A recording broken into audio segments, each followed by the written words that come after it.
ಎಲ್ಲರಿಗೂ ನನ್ನ ನಮಸ್ಕಾರಗಳು. ಕಲಾಪ್ರೇಮಿಗಳಿಗೆ ಕವನವನ್ನು ವಿವರಿಸುತ್ತಾ, ಕವನದ ರುಚಿಯನ್ನು ಸವಿಸುತ್ತಾ, ನೊಂದ ಜೀವಿಗಳಿಗೆ ಸಮಾಧಾನ ನೀಡುತ್ತಾ ಶುರು ಮಾಡುತ್ತಿದ್ದೇನೆ ನನ್ನ ಕವನದ 2 ಸಾಲನ್ನು. ಇವತ್ತಿನ ನನ್ನ ಕವನ ತುಂಬ ಅದ್ಭುತವಾಗಿದ್ದು, ಮನಸ್ಸೆಂಬ ಸಮುದ್ರ. ನಮ್ಮ ಮನಸ್ಸಿನಲ್ಲಿ ಯಾವ ರೀತಿಯ ವಿಷಯಗಳು ಇವೆ, ಹಾಗೆ ನಮ್ಮ ಮನಸ್ಸಿನಲ್ಲಿ ಯಾವ ರೀತಿಯ ಯೋಚನೆಗಳು ಓಡಾಡುತ್ತಿರುತ್ತವೆ, ಈ ಮನಸ್ಸೆಂಬ ದೊಡ್ಡ ಸಮುದ್ರದಲ್ಲಿ ಏನೆಲ್ಲ ಇವೆ ಎಂಬುದನ್ನು ನಾನು ತಿಳಿಸಿಕೊಡಲಿದ್ದೇನೆ. ಮನಸ್ಸೆಂಬ ಸಮುದ್ರ.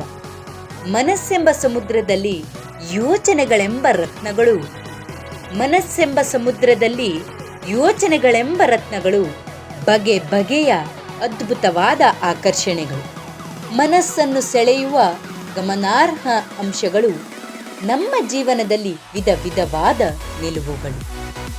ಮನಸ್ಸೆಂಬ ಸಮುದ್ರವನ್ನ ಮಂಥಿಸಿದಾಗ ಬಂತು 2 ವಿಷಯಗಳು. ಮನಸ್ಸೆಂಬ ಸಮುದ್ರವನ್ನು ಮಂಥಿಸಿದಾಗ ಬಂತು 2 ವಿಷಯಗಳು. ಅಮೃತದಂತಿರುವ ಒಳ್ಳೆಯ ವಿಚಾರಗಳು, ವಿಷವನ್ನು ಹೊಂದಿರುವ ಕೆಟ್ಟ ವಿಚಾರಗಳು.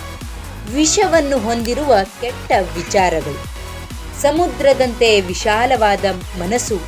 ಆ ಮನಸ್ಸಿನಲ್ಲಿ ನಮ್ಮ ಪುಟ್ಟ ಕನಸು. ಮಾಡಲೇಬೇಕು ಆ ಕನಸನ್ನು ನನಸು. ಕನಸನ್ನು ನನಸು ಮಾಡಲೆಂದೇ ಜೀವಿಸು. ಕನಸನ್ನು ನನಸು ಮಾಡಲೆಂದೇ ಜೀವಿಸು.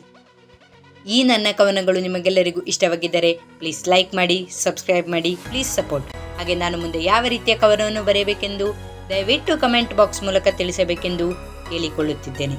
ಹಾಗೆ ನನ್ನ 500ನೇ ಸಬ್ಸ್ಕ್ರೈಬರ್ಸ್ ಯಾರೆಂದು ಕುತೂಹಲದಿಂದ ಕಾಯುತ್ತಿದ್ದೇನೆ.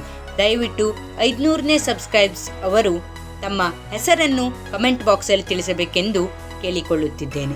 ಇನ್ನು ಉತ್ತಮವಾದ ವಿಡಿಯೋಗಳ ಮೂಲಕ ನಿಮ್ಮ ಮನವನ್ನು ಗೆಲ್ಲಲು ಪ್ರಯತ್ನಿಸುತ್ತೇನೆ. ಧನ್ಯವಾದಗಳು.